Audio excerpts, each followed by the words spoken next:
Okay, man, welcome back into the channel. Hey, I want to first and foremost thank everybody for tuning in, watching that Kokomo video. And today we're going to continue with that video. Now, I will say thank you guys for bearing with me. I did have an issue with audio. My mic didn't pick up, and my app wouldn't allow me to actually get everything that I want. But that problem has been solved, so to speak. So what we're going to do is we're going to continue our conversation at Kokomo, and the parts that are still like from that footage that's low, I'm going to be talking you guys through it based on what the conversation was. So let's go right back to Kokomo.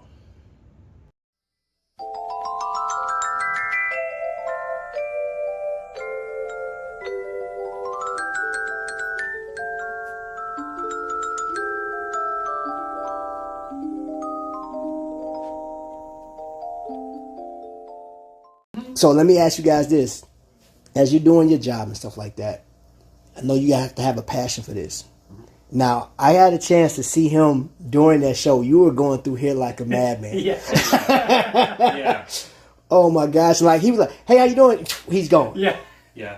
Well, we saw you out there, and it was like, okay. And then it's like next thing you know, it's like, well, you're gone. It's like, he was just here. It's like, well, yeah, that was like half hour ago. I was like, Oh my gosh. yeah, because it's like Yeah, we're running around. it was jumping in here, and I had saw Rob, and Rob, he was out there filming while they was throwing the G-Shock off the building, and he said you should have said something. I said, dude, no, because you were filming. I'd never bother people when they filming. I was like, I'll catch you on the flip side. But what is your favorite watch to work on, or do you have a favorite watch to work on?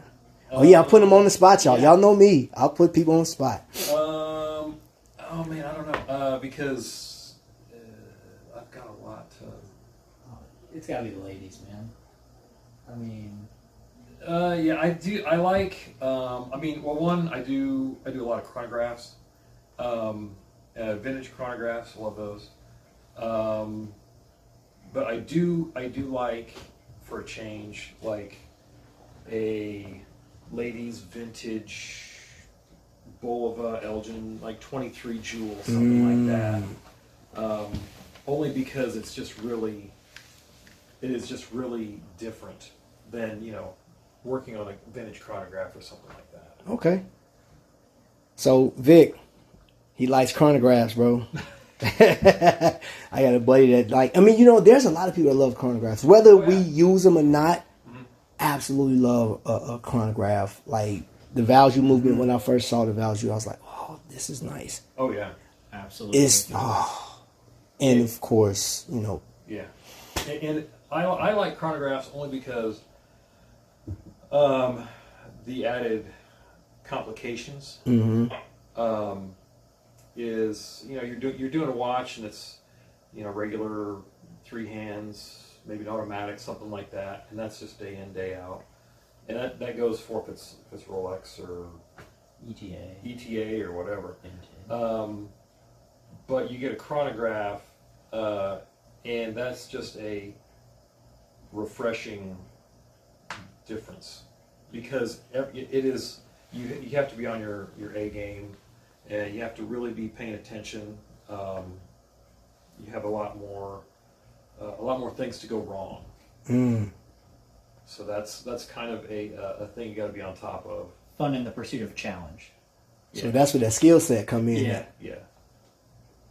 So I got a buddy right now. He has what was it? It's an Invicta. It's a chronograph. Jason Taylor. He changed the battery on it, put it back together, and all of the subdials popped out. Oh. Yeah. He sent it back to Invicta, and they were charging him more than what the watch was worth, like $300. Oh yeah. Yeah, that's like a lot of companies do that because from a company point of view, they have to ensure that that's going to be perfect when it goes out. And and we've had it here. We're Swiss Army Service Center, and customer sends in a watch. Well, it just needs a battery. change battery, and somebody's been in there messing around, and we can't really just change the battery because we send it out. We can't guarantee that it's going to perform. So a lot of times we say, well, we can change the battery, but this is what we found. So that way we can inform the customer of, we can do just this part. There's not going to be a warranty because somebody else has been, messing around. I can't guarantee somebody else's work. Exactly. So, but if we do like a movement service, we're going to return this back to factory specs. You're going to get it back, and it's going to be performed just like brand new. And so we give them the option of, I don't want to say the cheap way, but a battery service is much less than a movement service. Right. So it is unfortunate that it is that way, but if I send your watch back and 2 months later it stops, okay. If we didn't do a movement service on it, it's like, hey, you just changed my battery. It's not working. Okay, well, you're given the option that this might happen. It is unfortunate, yeah, but it can happen. So that's probably what's happened on his end, is they can't send it. Odds are that's what it was, just battery or something like that, but you don't know what else might be damaged in there too. Okay. So. Okay, so that's something. Well, Vic, you may want to send your watch here so they can look at it at least and then make a determination on it. Yeah. Vic, you can send it straight here. I ain't handling your watch, brother. So let me ask you this, guys. Battery changes. What do you guys recommend? You guys change gaskets every time you change a battery? Yes. Okay. Yes. Yep. So we do have a tier to our batteries. So we do the standard battery change. That is, if somebody walks in the door, it's a Timex. They just want the battery. They want to walk away. So we do offer that, but we prefer to recommend battery services, especially on any piece that's Swiss or you spend more than $50 to $100 on. The last thing we want to do is open it up and then it comes back because it was water damage. So we offer that battery service. That includes the watch coming in. We do an initial pressure test on it just to make sure if it is resistant before we open it. Then we'll clean off the case. That way, before we open it up, no dirt gets inside. We'll remove that battery, test it, ensure that it actually is dead. There's no problems with the movement. We can do a consumption test on the movement itself to find out how much power it is drawing. Because sometimes it'll be, I just had this battery changed, a year ago, 10 months ago, and it's not working. Okay, if we test it, the battery's dead. Okay, well, it should last at least a couple years. Now we can test the consumption or how much power it's using, and then we can go, okay, it's showing that it is drawing more power than it's supposed to. So now it's not a question of, well, it was a bad battery. It's a question of, okay, there's something wrong with the movement. And usually on that, it's a movement service, replace the movement. It might be the coil, the coil is drawing too much power, shorting out maybe. So we can go again, tell the client, okay, it's not the battery. I can put another battery in it, but there's no guarantee, because if it went dead in a year, this is probably going to go dead in 8 months. And we put it again, it's going to go dead in 4 months, and it's just going to keep accelerating, and you're going to have something done. Yeah. So a huge part of doing those tests and doing all of that and offering choices to our clients is that at least customer education is very important for us. I don't. Yeah. If I'm up there changing a watch battery for somebody on the spot, one of the things I like to do is I like to take our battery tester up. I like to tell them, this is where a good battery should read. This is where a bad battery will read. And then I actually have them, test the battery with me. And then they can see kind of what's going on. It's very important to me that customers understand why we're doing what we do. I hear a lot of times where people bring something in and, I took this somewhere else. and they told me this was the problem, and they charged me this much money, and I don't know why. Well, I want to make sure you understand why and that we're giving you the right service. So, once we do all of those tests and make sure, a fresh new battery is in, we do either replace gaskets or we'll test them to make sure that, if they're still good, it's a 3-year-old watch, maybe the gasket doesn't need replaced. Usually we do still replace it just to be sure. That's what you guys recommend, though. Yes. That you. Yep. Yeah. Yeah. So I would say 99% of the time we're replacing it. Okay. That other time it's a watch that maybe was on the sales floor for 2 years, and on that 3rd year, or 6 months after the battery died, and it was like, oh hey, that's on us. But the gasket is still brand new. But we lubricate all the gaskets. We'll lubricate your crown gaskets, and then we run it for a final pressure test to whatever it's rated to on the watch. And then we watch it for usually 2 to 3 days after that, just to ensure that everything that we've done is the calendar change is going to be just making sure, once again, there are no issues once it leaves our door. We like our clients, but we only want to hear from them when they have problems. Right. After 2 years. Yeah. Maybe 3 years. Yeah, it's like I very much like a lot of the people that we work with, but if I have to hear from them, twice in a month, that means something's going wrong on our side. Yeah. So I like to make sure, So that's kind of what we say. If I hear from you in 2 to 3 years, then I'm gonna be a little worried. So. Okay. All I can say is this, ladies and gentlemen. The word Rolex is on this, so it has to be legit.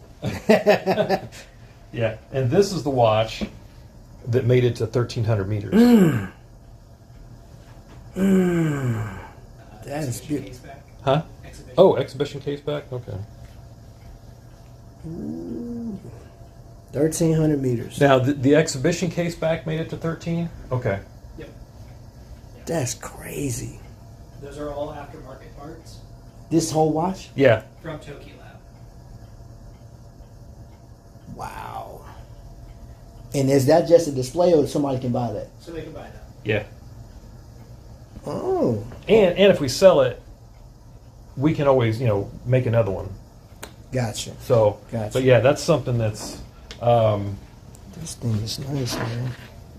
And there's a little bit of an info card on it too. So it's just $525. Oh, dude. Okay. 436 movement. Man, that's legit. That's legit. 1,300 meters. That's crazy. this will go deeper than you will. I know. I'd be dead as all get out, man. Mess with this. Here, this is I think all honors go to Adam to talk on this. This is his baby. This started off life as the Unitas 6498. It's ubiquitous. I mean, of course, it's in all of these. However, it's changed a little bit over the years.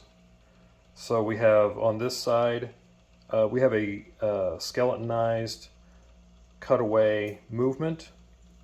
All done by hand. All done by hand. We have the setting parts all hand finished, and I put in 2 more jewels. It's normally like a 17 jewel, and of course we have one there. We have an extra one there for the barrel, and we turn over here, and there's another jewel under that wheel that you can't see. But all of the bridges have been redone. These are all stainless steel bridges, and the work we've done on the finish is from the laser. All that's laser engraved. That's crazy. So, and we have the movements we've been doing is we've been adding a hack feature. So, like your standard watch, you pull it out, you pull the stem out, and then it stops, so you can synchronize it. So we've also incorporated that on all of our watches we make here. That's crazy. Let's see if I can get it. There we go. We get it tight. And if you may. That is sick. And the way this thing is showing up in this jewel almost look like a heart. Yeah. Yeah. That's crazy. So what would the name of this piece be? This Or you guys, or is you still working on it? This I just call the time engine, because I mean that's kind of basically what people are basically. Is we are all time engines. So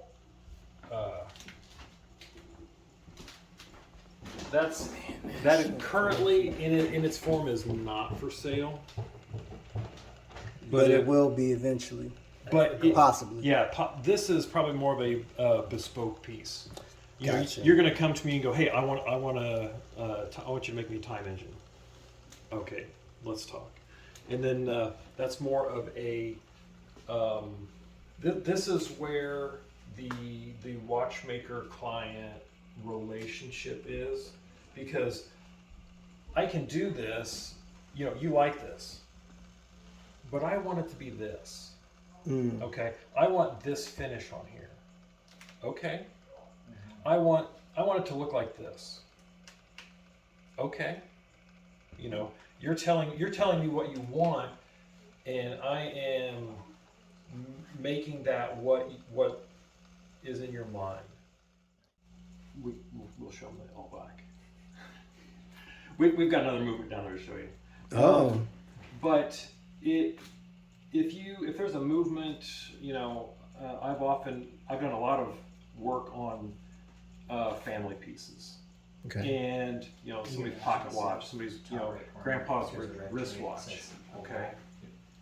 Now I will refinish it, polish the movement a little bit. Well, that's not original. Well, but since it's a family piece, it doesn't matter because you're not going to sell it. But what you're going to do is you're going to wear it, and now this is your part of its history. So you can have something that was great grandpa's, but it's going to look, better than what it was when it was new. Okay, and that is your part of the legacy. Yeah. Okay. You can handle it however you want. Okay, so what do we have here? What we have here is this is what we call the all black. Started out as I think it's SRPD 49. Yeah. 80 met some. I'll tell you what, can we get it on here? And that's your standard 4R 36 movement. And we have taken, this is the very first, so this is the prototype To our black movement. And so we've taken an automatic movement, completely stripped every piece off of it, Cerakoted it, reassembled it, put the jewel, and we had to take all the jewels out. All the jewels, every part that a part is assembled onto has to come off. And we have Cerakoted it, reassembled it, and adjusted it to, back to running condition. And I think that's where it's a really good example to showcase the amount of labor that goes into something. Just because something is really cool does not make it profitable or worth doing, I suppose. I hate saying that because this is really cool. We did this probably 3-ish years ago, and I posted some pictures of it on the Seiko modding community on Facebook, and I mean, it was blowing up. It was huge. I had people asking me about it. I had people wanting one. But, you factor in, that was probably 40 hours of work. And our shop rate is... Oh, yeah. Our shop rate is supposed to be $200 an hour. So I can really lowball us and say, well, we'd sell them for 500 a piece, but it's a Seiko movement. You can get an NH for $40 to $80. Right. And we have sold that for 14, 15, something like that. 14 or $1,500 as a whole watch. As a whole watch, right? And that's kind of why would you do that? Why not? Mm-hmm. Why would I do that? Because I can. Yeah, we did have a lot of fun with it, and we do think it's really cool. But the hardest part is, when you're trying to be inventive and bring something to an industry, is how do you do it in a way that keeps you in business? And so that's really the lineage of everything we do, is kind of struggling with that point. How do we balance doing the repairs, which pay our salaries, with creating something new, right? And being a part of the greater community that we want to be a part of. That's interesting. And much like, you're not going to make you're not going to make any money on the first one. Because the first one is going to take you 40, 80, 120 hours. The second one take you half. It's going to take you half of that. Third, fourth, and fifth, well, much like those movements we have down there, we have 6 of them. So we're going to do all 6 at the same time. Mm-hmm. And so the process is going to be more streamlined, so that our return, we're going to be more profitable with less, I want to say with less work, because it's all work. It's all work. But with maybe the labor is, instead of being all focused on one, where we spent 40 hours on one movement, now we spent 40 hours on 6 movements. It's the same amount of labor, but it's spread out.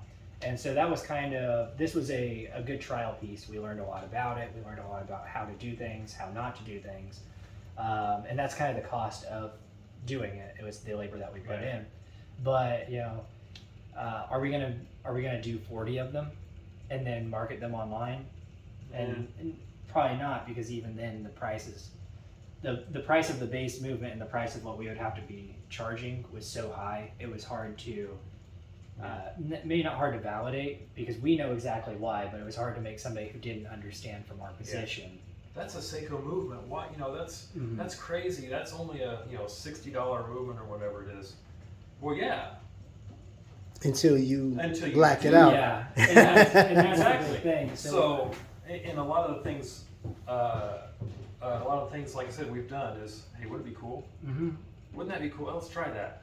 And we're doing stuff.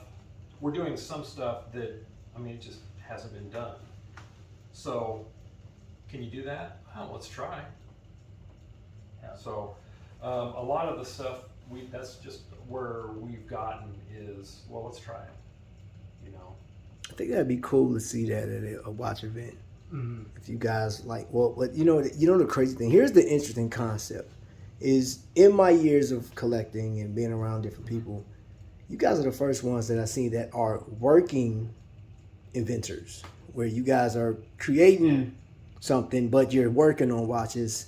It's like, how do you? You just explain how you balance it. Like an hour here, or maybe Yeah, and that's kind of what I've always said. It's like spinning plates. And you're up there and you're spinning half a dozen plates, and then, hey, wouldn't it be cool if we do this? So we got 2 more plates. Yeah, we gotta get these. And so now we've got a dozen or 18, and it's like, well, crap, man. Mm-hmm. How are we gonna keep doing this? So I get somebody else here to help me spin these plates, and then we get another kid in here to do that, and so it's like we find out what's going to work, what's not going to work. I'd rather find out myself that something doesn't work. It's somebody telling you. Yeah, that's not going to work. Well, don't tell me it's not going to work, because now I have to try it to see and validate. Yes, it will in fact not work. I think it's the duality of kind of what we do. You have to be very specific, follow very specific standards for the repair work that we do. Mm-hmm. But outside of our work, I don't think either of us are very good at conforming into anything. And so you know, that's where this duality comes in. You know, we That's can an form, attack. yeah, we can form right in, you know, to do the repairs Yeah. in a way that need to be done. You know, making sure that customers are satisfied. But where does that extra energy go? Well, this is it. You know, we're trying to do something. Well, and another one of the plates that we're spinning is the Fleddermann Von Rieste watches. Yep. So Yeah. So well, yeah, yeah. but So we've we've helped from almost day one to build that brand up with him, and we'll be doing all the assembly here in our In the shop. shop. So everything, I mean, designed and assembled in Indiana. So you guys got your hands full. You guys Yeah. full Yeah, spinning plates. Yep. Yeah, we're going. Undiagnosed ADHDers. Okay, let's yeah, well, yeah, a lot of the things up here, even in this room, are a product of getting something started. clocks and Yeah. So, ladies and gentlemen, that will conclude our time at Kokomo. But that's not the end of our visit to Kokomo. I sent them a letter, or actually a message, stating that as far as a company or AD that I want to work with, I definitely want to continue working with these guys. They have so many interesting things. There was a lot of stuff that we hadn't even talked about, and there was a conversation I had with Adam, which was pretty dope. But here's the crazy thing: is they do represent part of the micro brand space, and there is a company out of Indiana where I am right now, and I get it. You have companies that are out in Cincinnati, which stay tuned. Never know what's gonna happen. And then you got Shinola. I mean, there's companies that are American-based companies, but seeing that we have one here in Indiana, Fleddermann, remember that name. See the watches. I saw one on Adam's wrist, and yeah, I will tell you guys to stay tuned because you never know what may be happening on the channel. So, with that being said, we're done, finished right now for now. So I'll see you guys. Let's see what. Well, if you made it to this again, remember, if you made it here, thanks for watching. Hope you guys collect your watches in good health, man. Don't overexert yourself in collecting, but let's continue to enjoy this hobby, man. So until the next lightning strike, you see it. Y'all be blessed.